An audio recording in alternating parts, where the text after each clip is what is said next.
4월 20일 월요일. 빵 냄새 값을 낸 이유.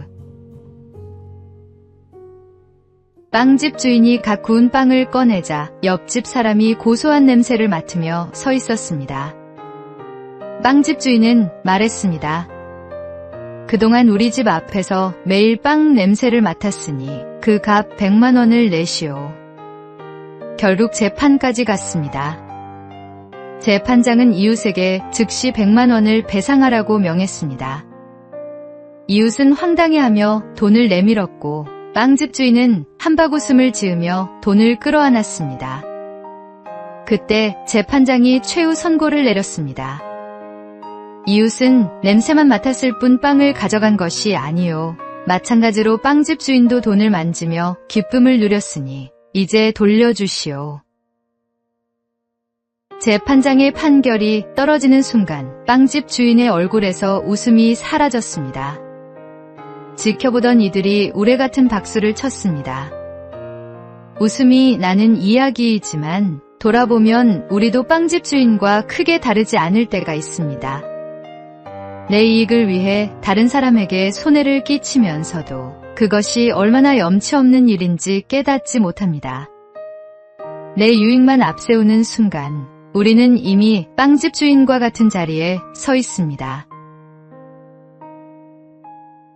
오늘의 말씀. 누구든지 자기의 유익을 구하지 말고 남의 유익을 구하라. 오늘의 만나. 먼저 베푸는 삶이 결국 더 많은 것을 얻습니다. 오늘 내 유익보다 남의 유익을 먼저 생각하는 하루가 되십시오.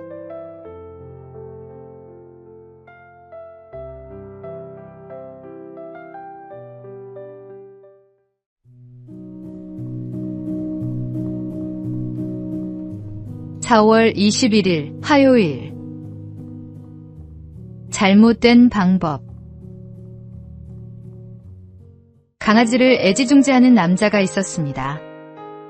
하루는 강아지가 이상 증세를 보여 서둘러 병원에 데려갔는데 의사는 크게 아픈 곳은 없지만 한 달 동안 처방해준 약을 하루도 잊지 않고 먹여야 한다고 부탁했습니다.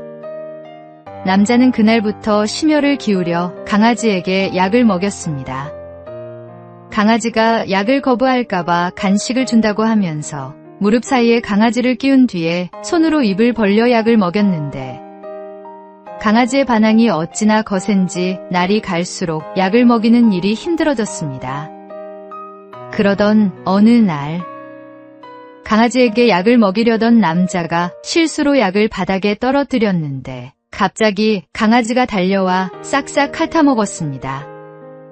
한 달 동안 자신이 애쓴 것이 강아지를 위한 것이었는지 아니면 자신의 방식을 고집한 것이었는지 문득 되돌아보게 되었습니다.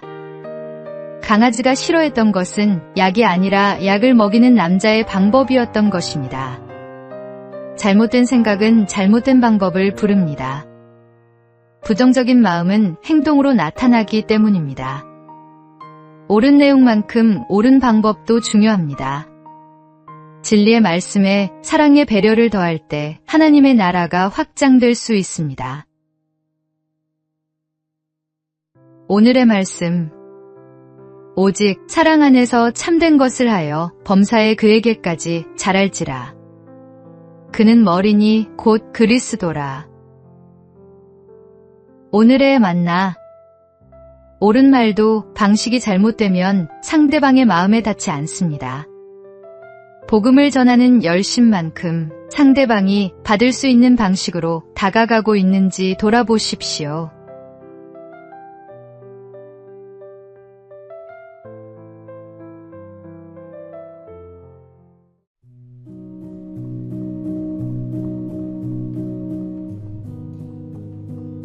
(4월 22일) 수요일. 조건보다 사람. 한 법원에서 흥미로운 판결이 있었습니다. 학력과 직업을 사실과 다르게 말해 약혼에 이르게 한 남성에게 약혼녀가 준비한 혼수 비용을 배상하라는 결정이 내려진 것입니다. 진실이 드러나는 순간 두 사람의 관계는 더 이상 유지될 수 없었습니다.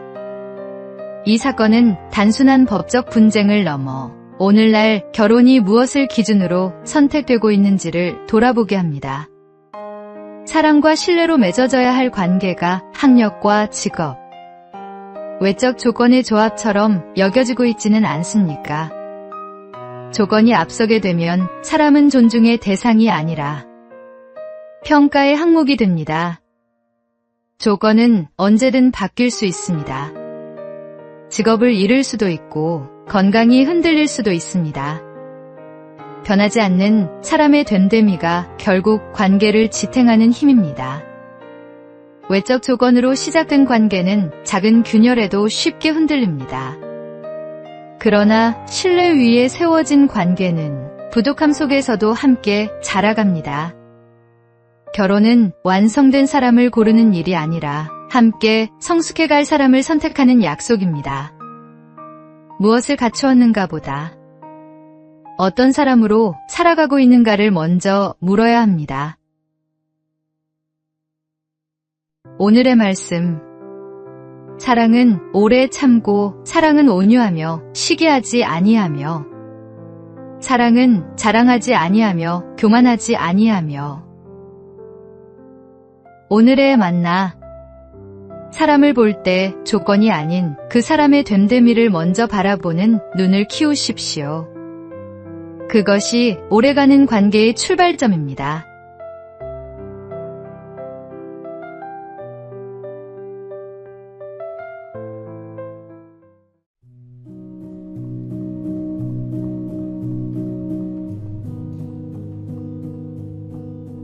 (4월 23일) 목요일.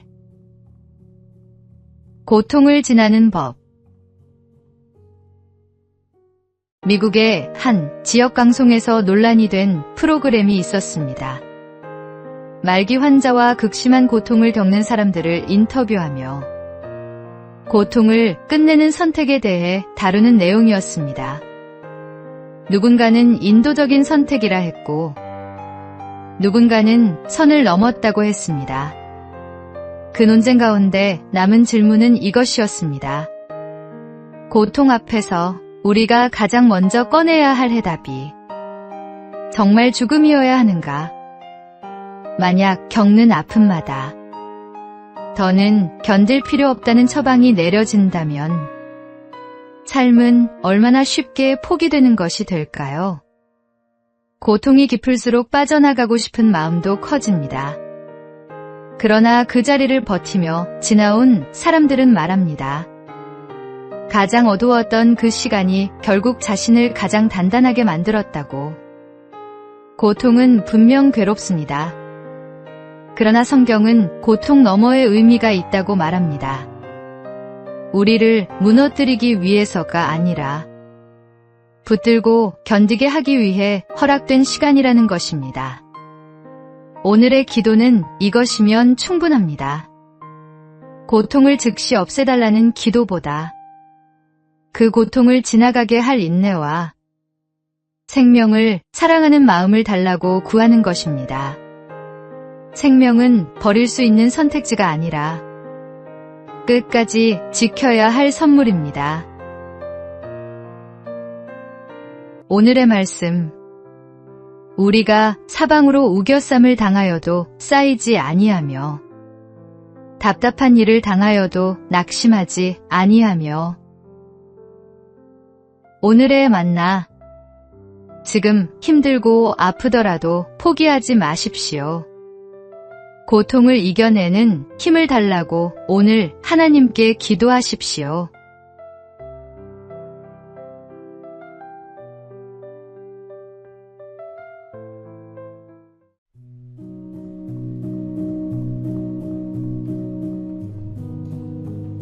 (4월 24일) 금요일. 마흔 이후의 얼굴. 어떤 기관의 장이 인사 추천을 받았습니다. 측근들이 후보자의 능력과 경력을 열심히 설명했지만 한번 만나보고는 고개를 저었습니다. 얼굴이 마음에 들지 않네. 측근들은 반발했지만 그가 대답했습니다. 40이 넘으면 자기 얼굴에 책임을 져야 하네. 이 말이 무조건 옳다고 할 수는 없지만 한 가지 분명한 사실이 있습니다. 사람의 얼굴에는 그가 살아온 삶이 담긴다는 것입니다. 나이가 들수록 얼굴은 점점 더 솔직해집니다. 억지로 꾸미거나 감출 수 없는 것들이 서서히 표면으로 드러나기 때문입니다. 오랜 세월 감사하며 살아온 사람의 얼굴에는 자연스러운 온기가 있고, 불평과 원망 속에 지낸 사람의 표정에는 그 흔적이 남습니다. 값비싼 화장품으로 피부를 가꿀 수 있어도 마음에서 우러나는 빛까지 만들어낼 수는 없습니다. 성경은 거치장이 아닌 마음에 숨은 사람을 가꾸라고 말씀합니다. 온유함과 감사, 사랑이 담긴 신령이야말로 세월이 지나도 빛바래지 않는 참된 아름다움입니다. 지금 거울 앞에 선 내 얼굴은 그동안 품어온 마음의 결과입니다. 오늘의 말씀, 오직 마음에 숨은 사람을 온유하고 안정한 심령이 썩지 아니할 것으로 하라. 이는 하나님 앞에 값진 것이니라. 오늘의 만나, 오늘부터 외모보다 마음을 먼저 가꾸십시오. 하나님이 기뻐하시는 아름다움은 안에서부터 빛나는 것입니다.